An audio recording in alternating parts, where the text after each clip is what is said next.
Shalom, shalom, meus irmãos. Bom domingo para cada um de vocês. Que a paz perfeita de Cristo invada a sua vida, a sua família, a sua casa. Estamos hoje na nossa 8ª sessão, estudando sobre fim dos tempos e segunda vinda de Jesus. A semana passada estivemos falando sobre o que é que a grande tribulação produzirá e terminamos falando sobre o dia da vingança do nosso Deus, o dia que Jesus voltará como cordeiro, porque ele continua sendo cordeiro, mas voltará como leão para julgar todas as ações dos homens, e serão dias, na verdade, desafiadores para a humanidade, como jamais viveram na história. Mas hoje queremos entrar num assunto extremamente importante, porque o fim da tribulação, o fim da grande tribulação, ele é marcado justamente com o arrebatamento da igreja, ou quase final, não é? É marcado com o arrebatamento da igreja e a segunda vinda de Cristo, e é sobre isso que eu gostaria de compartilhar com você. Mas vamos orar, vamos começar orando. Pai, obrigado pela oportunidade que o Senhor tem nos dado de estudar a cada manhã sobre este tema tão precioso e tão importante, sobre o fim dos tempos e segunda vinda de Cristo. Eu oro, Espírito Santo, pedindo para que o ensino desta manhã possa afetar o coração de cada um dos meus irmãos e que nós possamos ser abençoados, mais uma vez, com uma instrução. Guia-nos, Espírito Santo, eu te peço em nome de Jesus. Amém, amém, amém. Vamos lá, se você está preparado? Então vamos juntos, começando nessa 8ª sessão, falando sobre o arrebatamento e a segunda vinda de Jesus. Este evento é o evento mais extraordinário, mais glorioso, mais poderoso que já existiu na face da terra e que jamais existirá novamente. A segunda vinda de Jesus é o assunto mais esperado da igreja, ainda que talvez não seja o mais pregado, mas certamente é o mais esperado pela igreja. Pelo menos aqui nós temos esperado.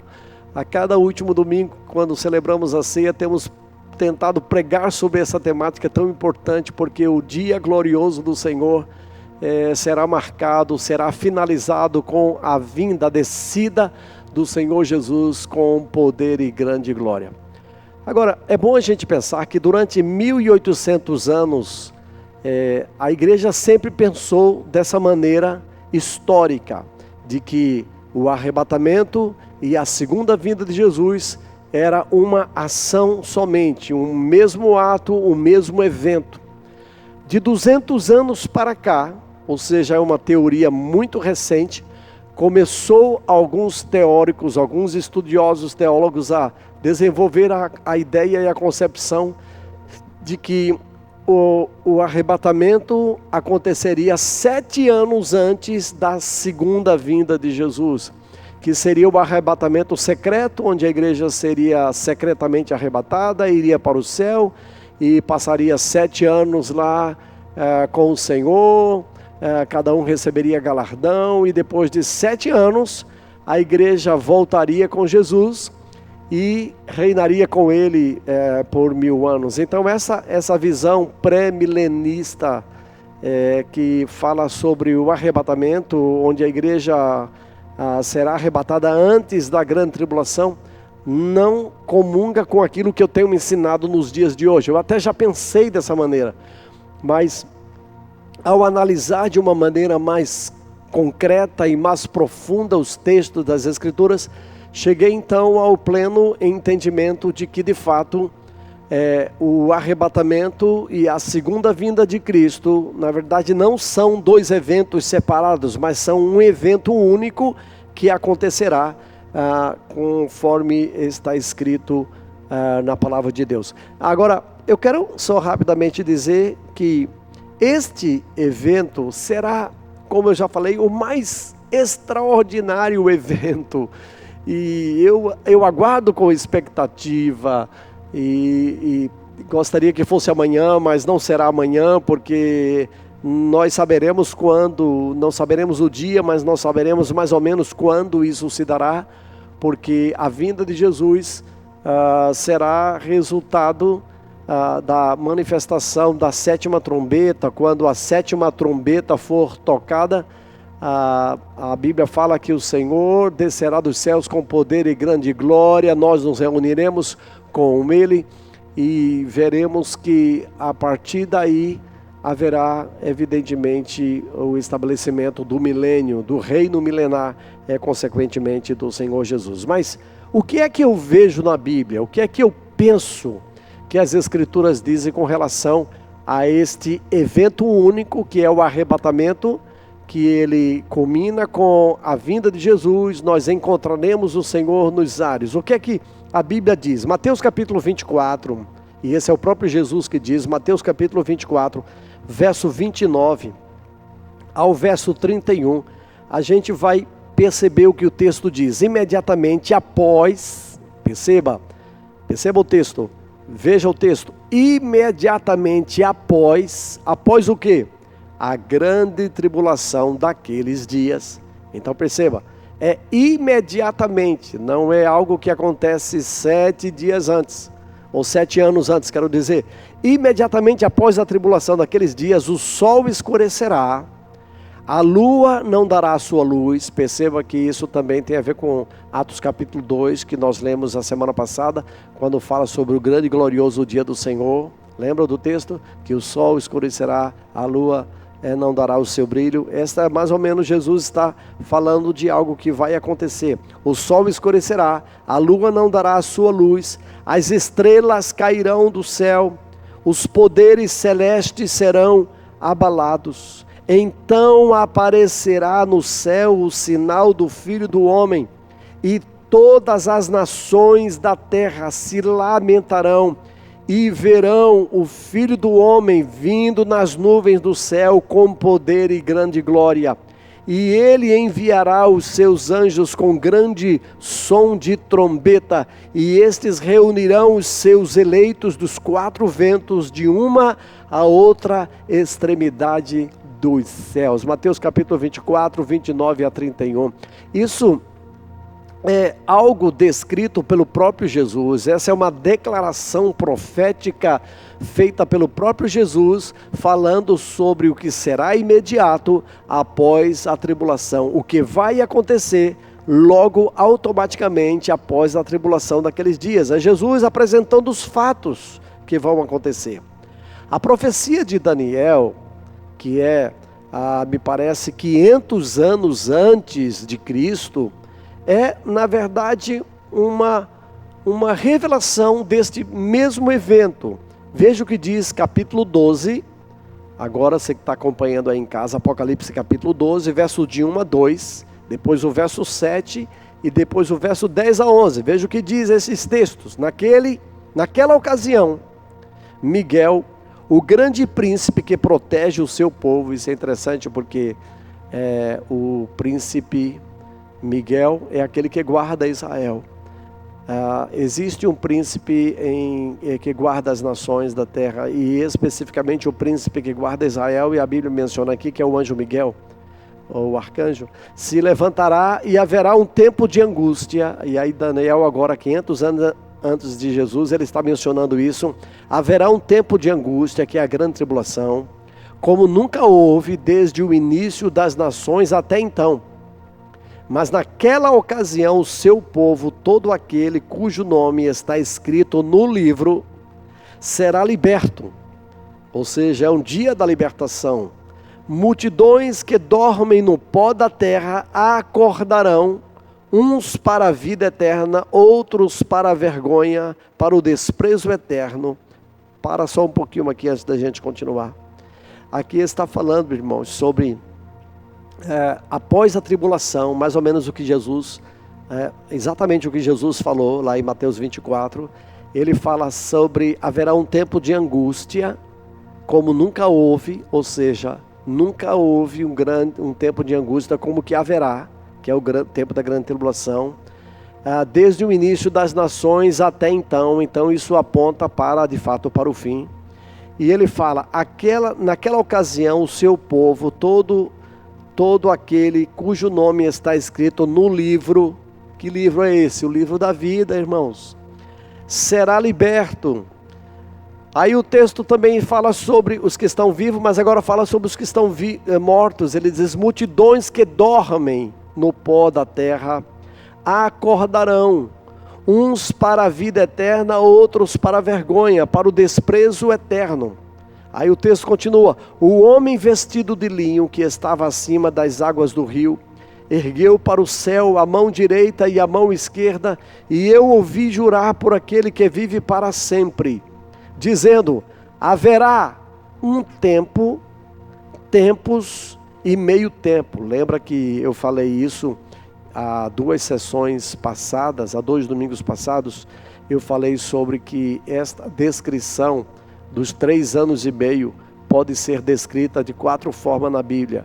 Pode ser descrita como Daniel aqui está descrevendo, haverá um tempo, tempos e meio tempo, que significa que corresponde a 1260 dias, ou corresponde também a 42 meses, que é também 3 anos e meio, ou corresponde como a declaração profética de Jeremias, como sendo na verdade o tempo de Jacó, o tempo da angústia de Jacó. Então perceba, quando o poder do povo santo Israel for finalmente quebrado, todas estas coisas se cumprirão. Muitos serão purificados, alvejados, refinados, mas os ímpios continuarão ímpios. Nenhum dos ímpios levará isto em consideração, mas os sábios sim. Depois de abolido o sacrifício diário e colocado o sacrifício terrível, haverá 1290 dias. Agora, é interessante porque Daniel aqui, ele cita 3 anos e meio, mas posteriormente nesse versículo 11, ele já menciona 30 dias a mais, ou seja, em vez dele falar 1260, que corresponde a 42 meses, que corresponde a 3 anos e meio, aqui ele menciona 1290 dias, ou seja, 1260 são 3 anos e meio, mas tem 30 dias a mais. É a única descrição na Bíblia que menciona 30 dias a mais. E eu estava pensando e pesquisando sobre o que seria esses 30 dias a mais. E a grande conclusão que eu tiro a partir do pensamento teórico de alguns teólogos, isso não é um pensamento muito universalmente aceito, mas que eu acreditei quando eu li isso aqui, porque é a única referência bíblica que fala de 30 dias a mais. Ou seja, esses 30 dias têm a ver com a procissão, a grande procissão, onde Jesus Cristo descerá do céu com poder e grande glória e reunirá os seus escolhidos dos 4 cantos da terra durante esses 30 dias, quando a Bíblia fala que a trombeta soará, a 7ª trombeta, a última trombeta soará, e será reunido todos os escolhidos para o encontro do Senhor nos ares.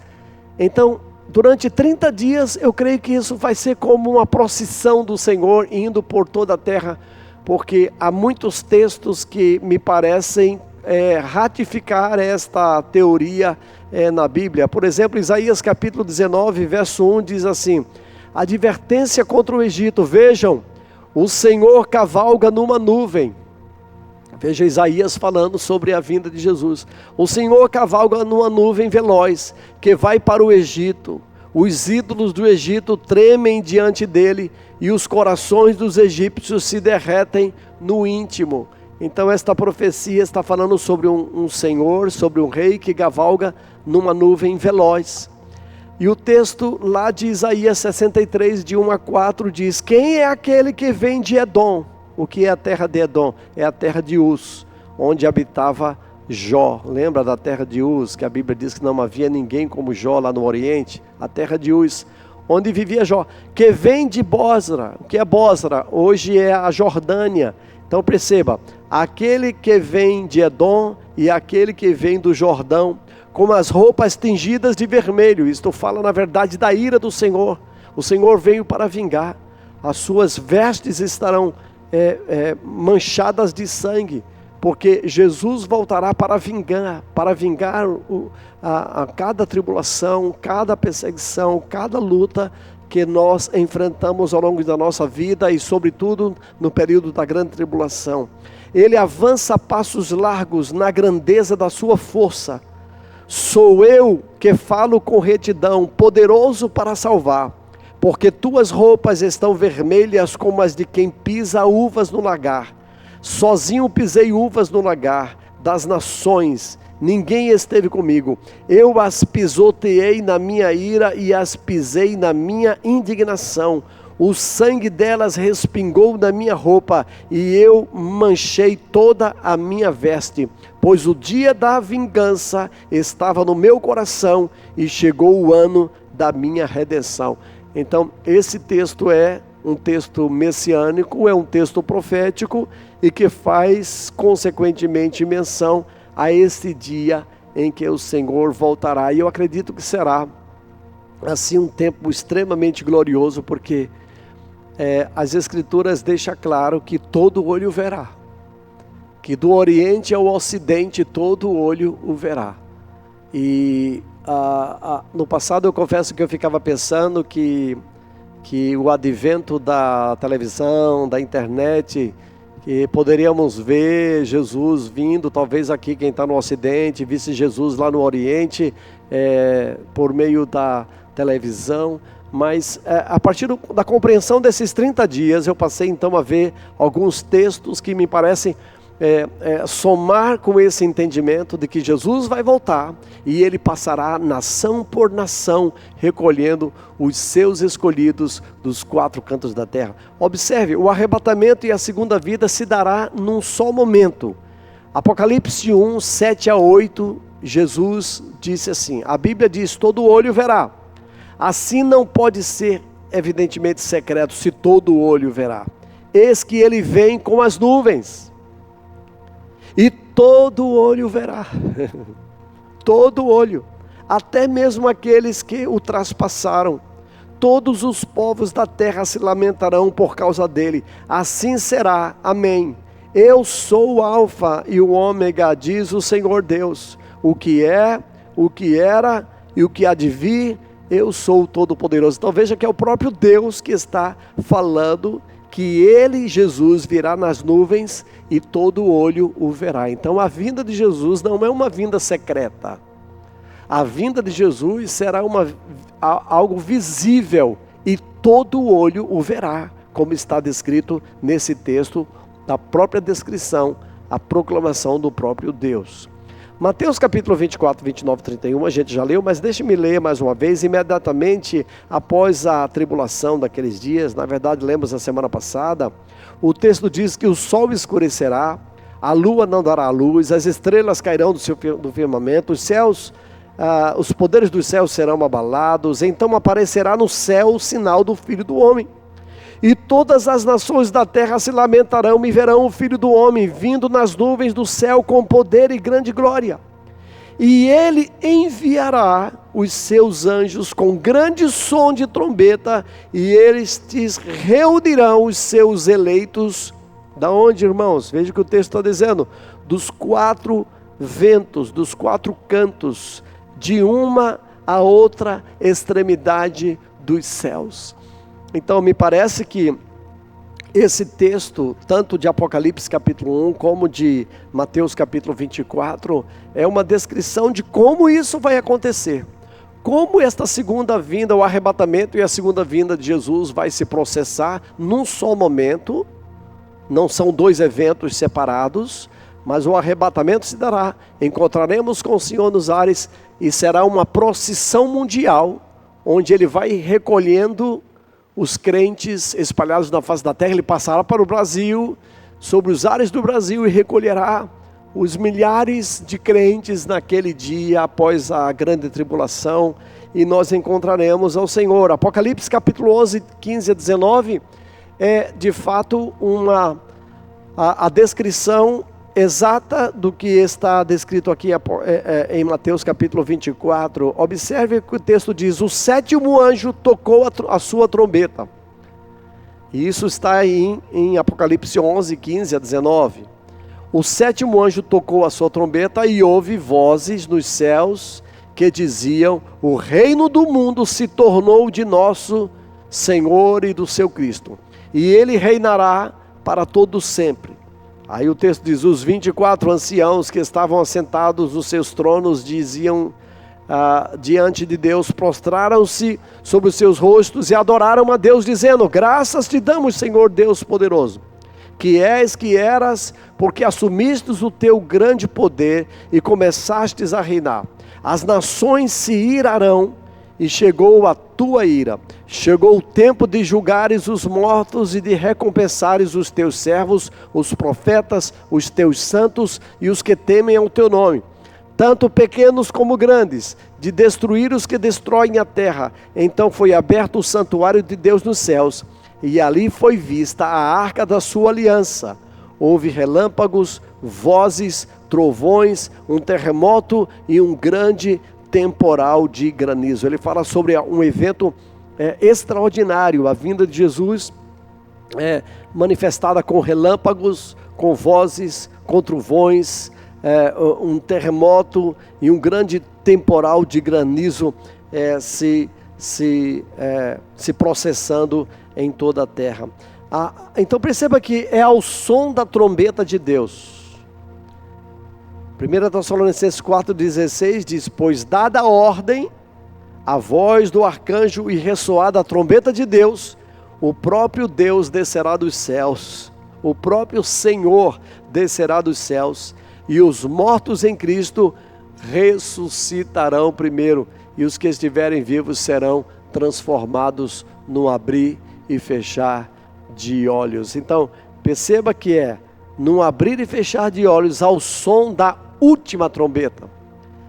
Então perceba, primeiro vem os 7 selos, o sétimo selo libera as 7 trombetas, os 7 selos, que são 7 juízos, libera as 7 trombetas. A sétima trombeta, na sétima trombeta Jesus volta, que é a última trombeta, e a partir deste encontro do Senhor Jesus nos ares, há de se trazer sobre a terra as últimas 7 taças da ira de Deus.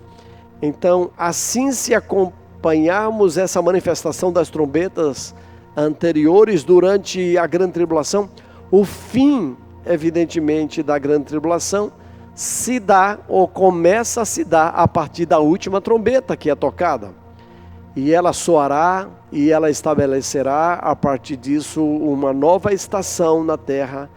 E sabemos que este é o dia glorioso do Senhor Jesus, porque Jesus se manifestará em sua segunda vinda como algo glorioso. Eu posso imaginar, irmãos, vai ser algo sobrenatural. Ele aparecerá no ocidente e será visto também no Oriente, e como um relâmpago assim é visto nestes 2 lugares. Ele se assentará no trono de Davi, depois que fizer esta procissão por 30 dias sobre toda a terra. Ele se assentará no trono de Davi, e a partir dali então governará as nações da terra por 1000 anos. Porque Mateus 24, 27 diz: porque assim como o relâmpago sai do Oriente e se mostra no Ocidente, assim será a vinda do Filho do Homem. Isto é algo extraordinário, porque o evento do arrebatamento e da segunda vinda de Jesus estabelece o fim, ou o início do fim da grande tribulação. Quando eu falo o início do fim, é porque quando encontrarmos Jesus nos ares, durante os 30 dias que se processarem esta procissão sobre toda a terra, recolhendo os escolhidos dos 4 cantos da terra, ao mesmo tempo as taças da ira de Deus, as últimas 7 taças da ira de Deus se processam até o capítulo 18, porque é como que a Bíblia ela faz um spoiler daquilo que vai acontecer posteriormente, e a gente vê no capítulo 19 a própria detalhamento de como estas coisas se processam no reino dos céus. Eu queria ler ainda esse texto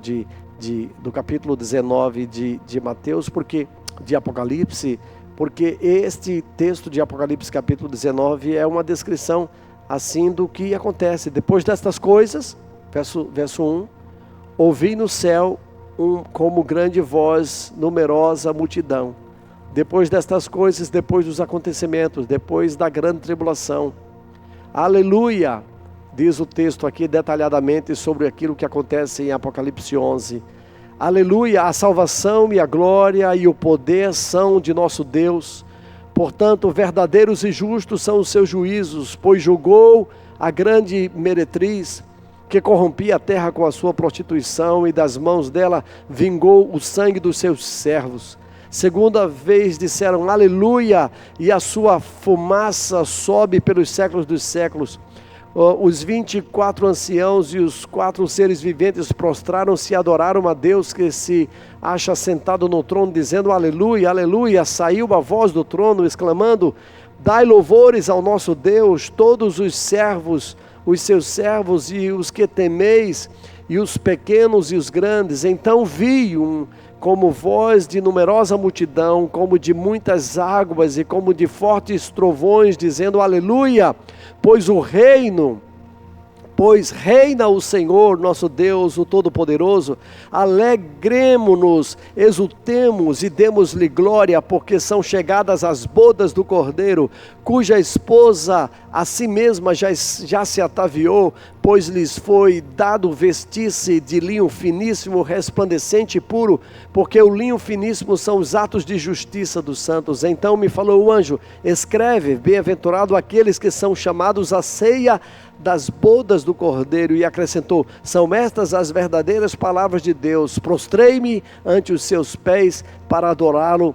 Ele, porém, me disse, não faças isso, porque esse é o anjo fazendo essa declaração, sou conservo teu, dos teus irmãos, e que mantém o testemunho de Jesus. Adora a Deus, pois o testemunho de Cristo é o espírito da profecia. Aí ele descreve, eu vi o céu aberto, e eis um cavalo branco. Que lindo! O seu cavaleiro se chama fiel, verdadeiro, e julga e peleja com justiça. Os seus olhos são chamas de fogo.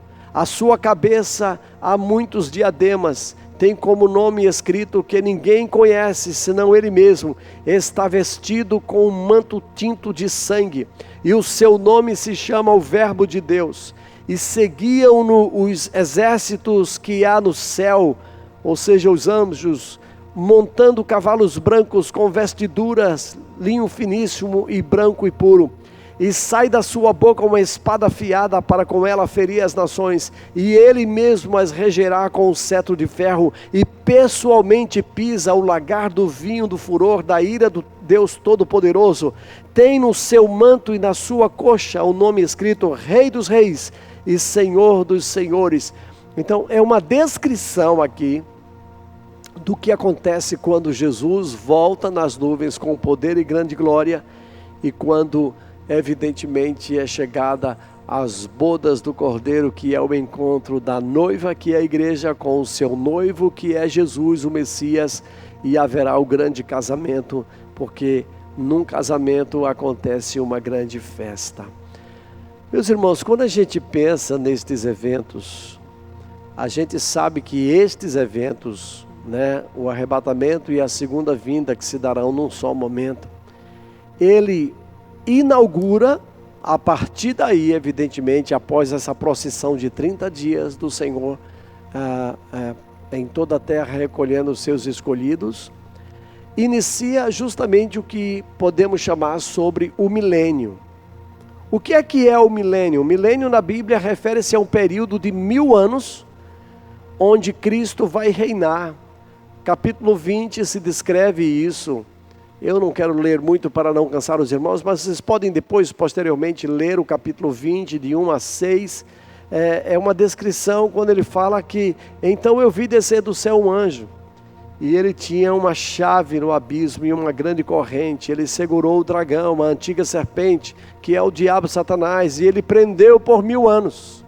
O diabo será preso por 1000 anos, e Cristo reinará fisicamente desde Jerusalém para todas as nações da terra, conforme a profecia aqui descrita e ratificada pela profecia de Zacarias no capítulo 14.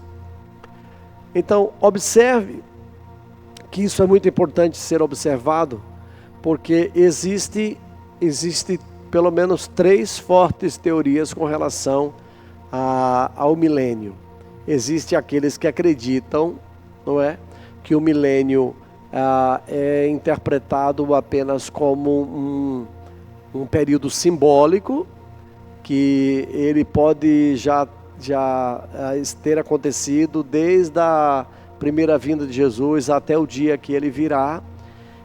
Tem aqueles que acreditam, na verdade, que o milênio não é literal, ou também pode ser que seja literal, e nesse período, até a vinda de Jesus, haverá a transformação dos chamados 7 montes, ou seja, os que acreditam que vai haver transformação na política, na educação, nas artes, e em 7 áreas específicas no mundo.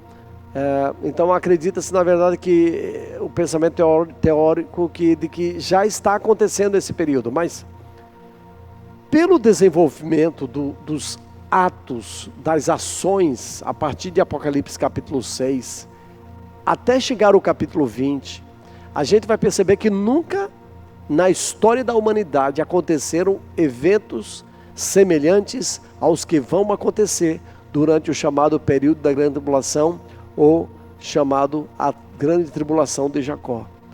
Então, esse período nunca houve e também jamais haverá. E esse período antecede tanto o evento do arrebatamento e a segunda vinda de Jesus, como posteriormente, a partir disso, da segunda vinda, o estabelecimento do milênio. Então nós não podemos considerar que o milênio seja algo simbólico, ou algo que nós poderemos estar já vivendo, se Jesus ainda não voltou. Então os eventos de Apocalipse, eles são claros, a manifestação dos eventos são claros. E nós não podemos, evidentemente, dissociá-los assim. Então o capítulo 20 descreve Jesus voltando. O diabo, ele é amarrado por 1000 anos.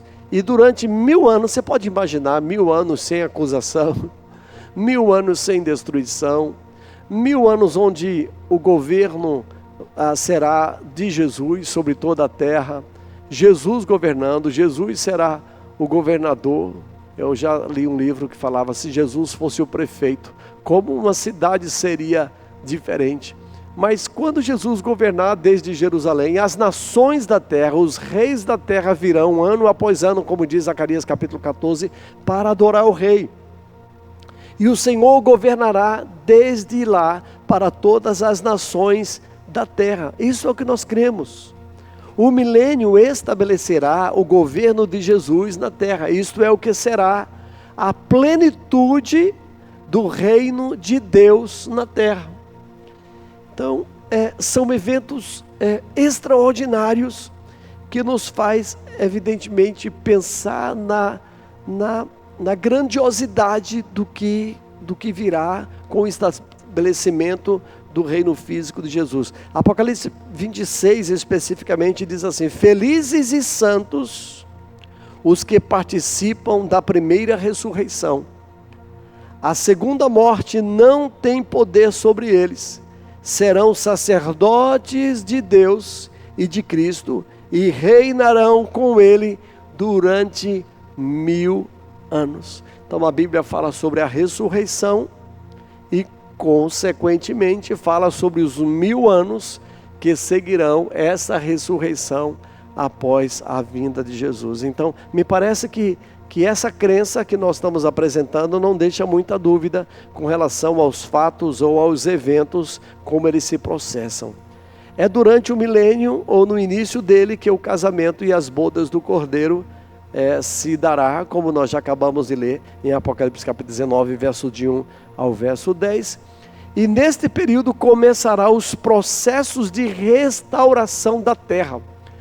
Aleluia, a terra será restaurada, a grande tribulação trará juízo sobre a terra, e depois disso, com o estabelecimento na segunda vinda de Jesus, nós vamos ver Jesus reinando, e vai haver então processos de restauração da terra. nós estaremos reinando com Jesus, e nesse período já com o corpo glorificado. Será algo extraordinário, porque nós funcionaremos como os anjos durante este período de 1000 anos. Provavelmente a gente vai poder viajar, eu penso que no corpo glorificado, de uma a extremidade a outra extremidade da terra, por uma missão dada pelo Senhor, de uma maneira sobrenatural, assim como os anjos fazem hoje. Eu acredito, na verdade, que durante esse período nós seremos como reis e sacerdotes na terra. Nós reinaremos juntamente com o Senhor. Acredito que é nesse período que o Senhor vai conceder a cada um de nós conforme as suas obras, e nós seremos serem colocados sobre 10 cidades, outro será colocado sobre 5 cidades, outro será colocado sobre 2 cidades. É nesse contexto de Mateus 25 que menciona, na verdade, aqueles que usaram os talentos da maneira digna e como o Senhor lhes deu recompensa como resultado daquilo que eles fizeram. E eu acredito que no período do milênio, a vontade de Deus na terra será feita da mesma maneira como ela está sendo feita nos céus, de uma maneira como jamais foi vista, ou como jamais será feita, ou como jamais foi feita, evidentemente, na terra.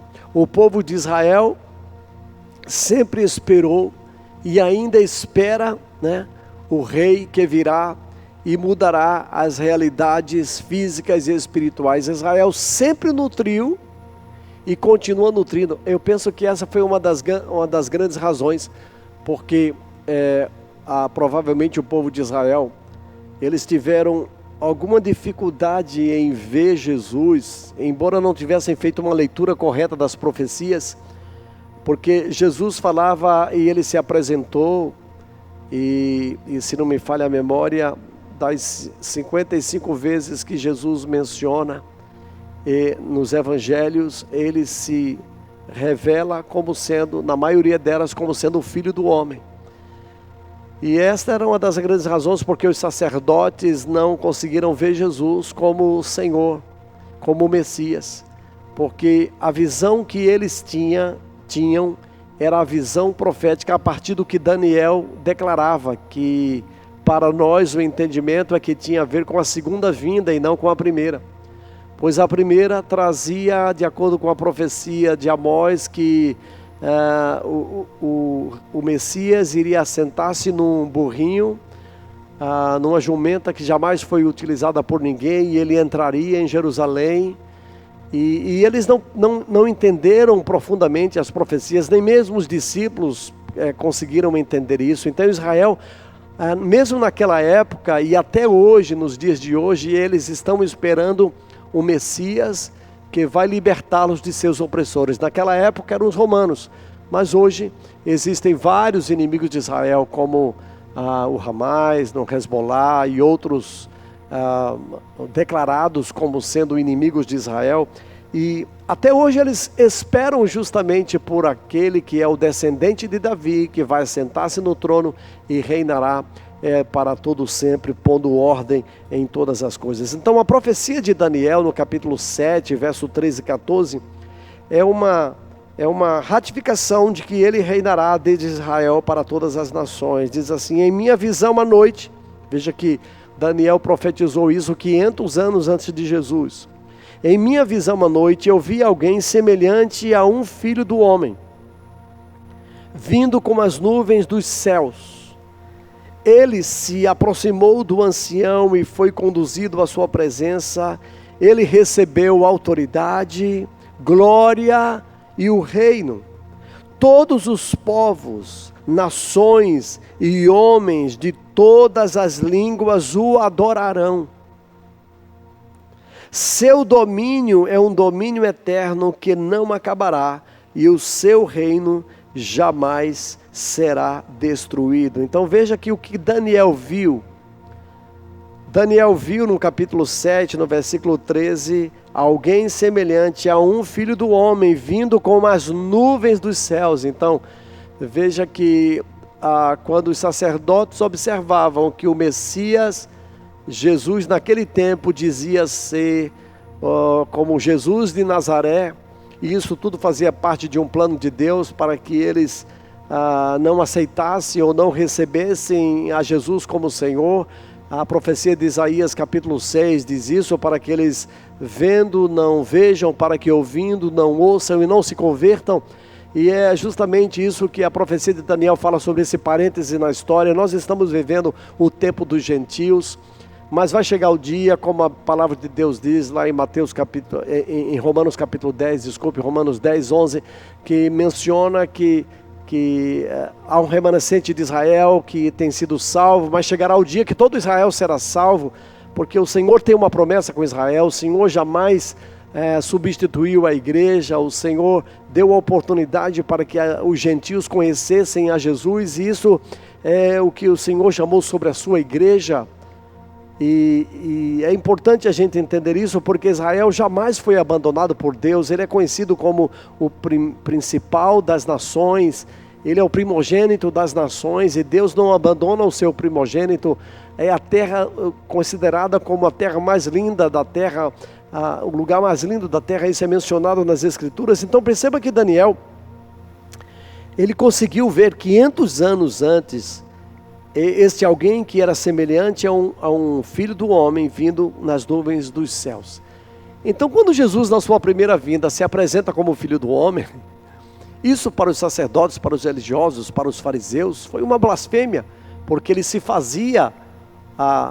dizia ser o Messias, o prometido, mas ele, para eles, era de Nazaré. Eles na verdade não pesquisaram que Jesus foi criado em Nazaré, como dizia as profecias, mas que ele havia nascido em Belém, porque a profecia estava claramente descrita que a partir de Belém da Judéia, nasceria o Messias.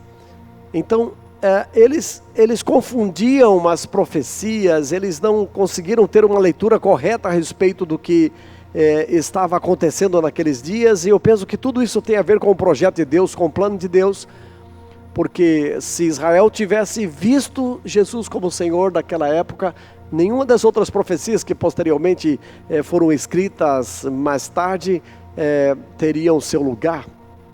Então perceba que o Senhor aqui em Zacarias, mais ou menos 9 a 11, é uma confirmação de tudo isso. O Senhor será rei de toda a terra. Naquele dia haverá um só Senhor, e o seu nome será um único Senhor, um único nome. A terra toda, desde Geba até Rimon, ao sul de Jerusalém, será semelhante ao Barabá. Mas Jerusalém será estabelecida e permanecerá em seu lugar, desde a porta de Benjamim até o lugar da primeira porta, até a porta de esquina, desde a torre de Ananael até os tanques de prensar uvas do rei. Será habitada, nunca mais será destruída. Jerusalém estará segura. Esta é uma profecia messiânica, porque está falando sobre o lugar de Jerusalém e que ela jamais será destruída, e Jerusalém estará segura. No versículo 16 agora do capítulo 14 diz: então os sobreviventes de todas as nações que atacaram Jerusalém subirão ano após ano. Ele está falando sobre a vinda de Jesus, e na vinda de Jesus, consequentemente, há profecias que diz que o Monte das Oliveiras há de se fender. Acho que um terremoto vai provocar um lugar plano, não sei como isso acontecerá, porque se você vê a geografia de Jerusalém hoje, onde a Bíblia fala que haverá uma fenda, um terremoto, e aquele lugar se transformará num lugar plano, hoje é um cemitério,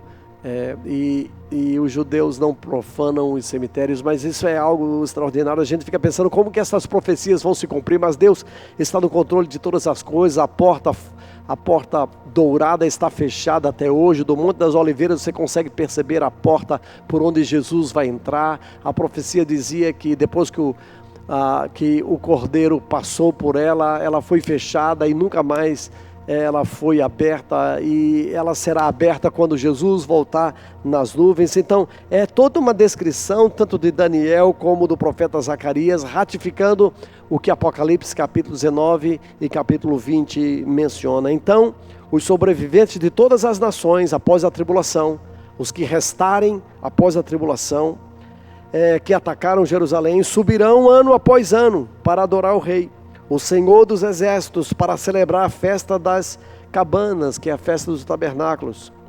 Se alguém entre os povos da terra não subir a Jerusalém para adorar o Rei, o Senhor dos Exércitos, não virá para ele a chuva. E aí o Senhor fala sobre alguma descrição das coisas que acontecerão, evidentemente, durante esse período. Irmãos, quando a gente vai para Coríntios 15, a Bíblia fala que nós, o ensino que Paulo nos dá lá, é que durante esse período, quando nós ressuscitarmos ou formos transformados, se estivermos aqui sobreviventes da grande tribulação e encontrarmos o Senhor nos ares, a Bíblia fala que nós teremos corpo glorificado. É como um corpo, como aquele que Jesus tinha, que a Bíblia fala que ele entrava e saía dos ambientes sem ser percebido, e Jesus atravessava uma parede, e era algo sobrenatural. E a Bíblia descreve lá em 1 Coríntios capítulo 15, do 40 a 44, faz uma descrição sobre isso, fala sobre os corpos celestiais, os corpos terrestres, e menciona que nós semeamos um corpo natural e ressuscitaremos no corpo espiritual, e ele diz que se há corpo natural, há também corpo espiritual. E Paulo faz um ensino, todo um doutrinamento estabelecido em 1 Coríntios capítulo 15 sobre a ressurreição e sobre como isso consequentemente se dará. Você pode buscar essas informações lá. Mas no versículo 51, e eu chamo a atenção especificamente a isso, 1 Coríntios 15, 51 a 53, ele diz assim: eis que eu digo um mistério, nem todos dormiremos, ou seja, nem todos vamos morrer, mas todos seremos transformados num momento, num abrir e fechar de olhos, ao som da última trombeta, capítulo 11 de Apocalipse.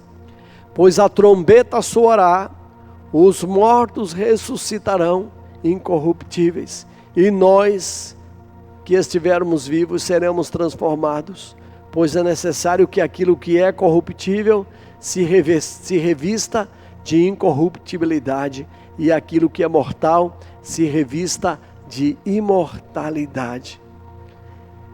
Assim Jesus reinará por 1000 anos após a segunda vinda dele, e nós passaremos vitoriosamente por todos os processos da grande tribulação, que nos refinará e que nos aprontará, evidentemente, para estarmos com o Senhor. Isto é muito incrível, porque as nações serão discipuladas por Jesus, haverá transformação em todas as áreas. Eu creio que a economia será transformada, a educação será transformada, assim, durante o período do milênio, a ação social, as culturas, os governos serão transformados, e eu creio que a própria terra passará por essa transformação, porque o período da grande tribulação vai trazer refinamento à terra, e durante estes 1000 anos o Senhor vai transformar a terra. E é nesse sentido que Apocalipse capítulo 22 acontece, quando a Bíblia fala que haverá um novo céu e uma nova terra, porque durante os 1000 anos, esta nova terra e este novo céu estará sendo estabelecido por meio do governo do Messias, do Rei dos Reis, do Senhor dos Senhores, que governará todas as coisas. Agora, falei tantas coisas hoje, e talvez são tantas informações, né? Porque são profecias, são confirmações de profecias. Um profeta fala algo e o outro confirma aquilo que o profeta falou 100, 200 anos depois. porque a Bíblia se completa, o Velho Testamento, ele nos faz entender o Novo Testamento, e você só entende o Novo Testamento por causa do Velho Testamento. O livro de Apocalipse é o livro de revelação das coisas dos últimos dias, mas a gente pode dizer que o livro do profeta Daniel é o livro apocalíptico do Velho Testamento. Então são livros que se completam, porque as profecias que são declaradas em Daniel, elas apontam para Jesus na primeira vinda, mas apontam para Jesus na sua segunda vinda. Então há toda uma completude das profecias que são descritas por meio consequentemente dos profetas. E quando eu leio e faço relato a respeito de tantas coisas, você pode ficar aí processando e tentando entender como essas coisas se processam. Então, eu queria rapidamente aqui só fazer uma linha do tempo para você entender um pouco melhor estas coisas, como elas se processam, para que a gente nessa oitava lição, nessa oitava sessão, a gente consiga então ter uma cosmovisão, uma visão geral de tudo que eu consequentemente falei, talvez a partir sobretudo dessa quarta divisão do livro de Apocalipse. Deixe-me só recapitular. A primeira divisão do livro de Apocalipse é o capítulo 1 de Apocalipse. A segunda divisão tem a ver com o capítulo 2 e o capítulo 3, que são as 7 cartas enviadas às 7 igrejas. O capítulo 3, ou a terceira seção, a terceira divisão do livro de Apocalipse, tem a ver com Apocalipse 4 e Apocalipse 5.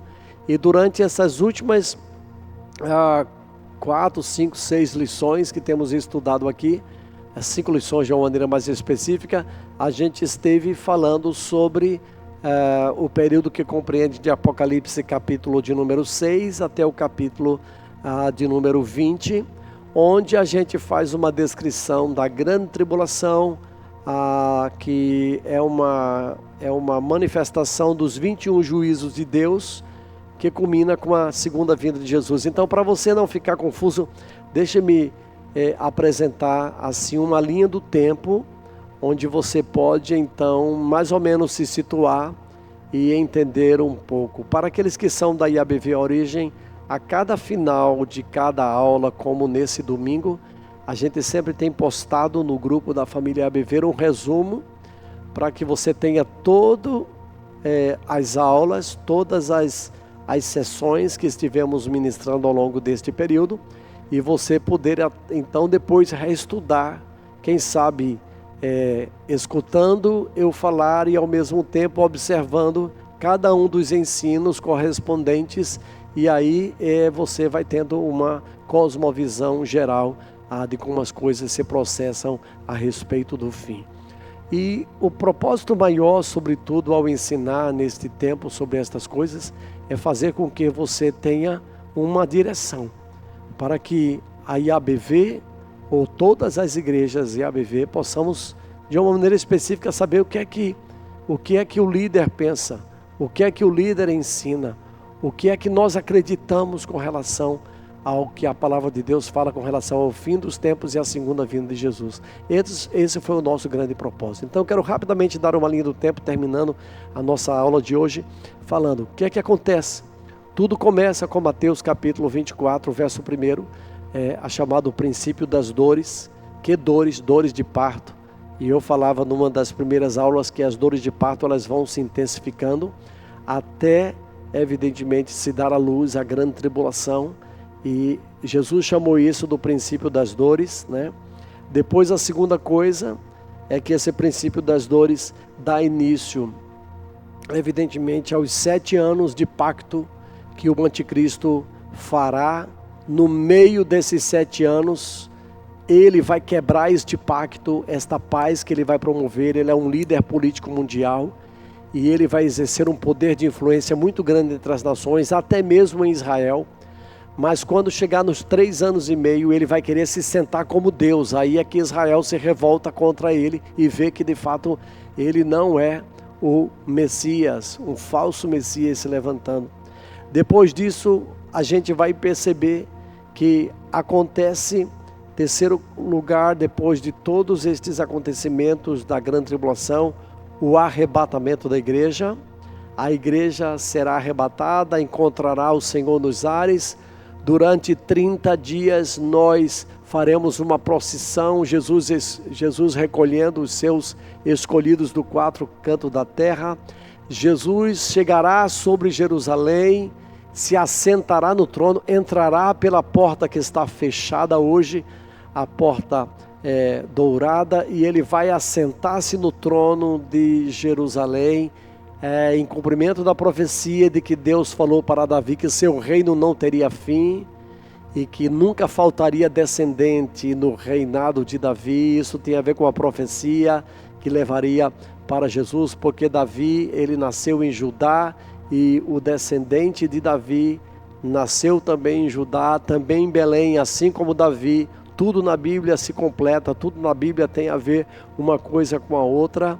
Jesus então estabelece o milênio, o diabo Satanás será lançado, será preso. Depois, no final deste milênio, ele é lançado no lago de fogo, e sobre isso eu vou falar um pouco mais na próxima aula da próxima semana.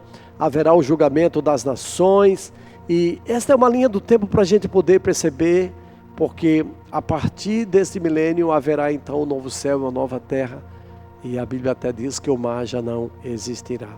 Eu não sei em que sentido o mar não existirá, confesso a você, mas o mar é uma das coisas mais extraordinárias que nós temos aqui na terra, e eu sei que isso deve ser uma linguagem que a gente vai entender com o tempo, porque a revelação e a glória de Deus, ela vai trazendo esta revelação no seu tempo.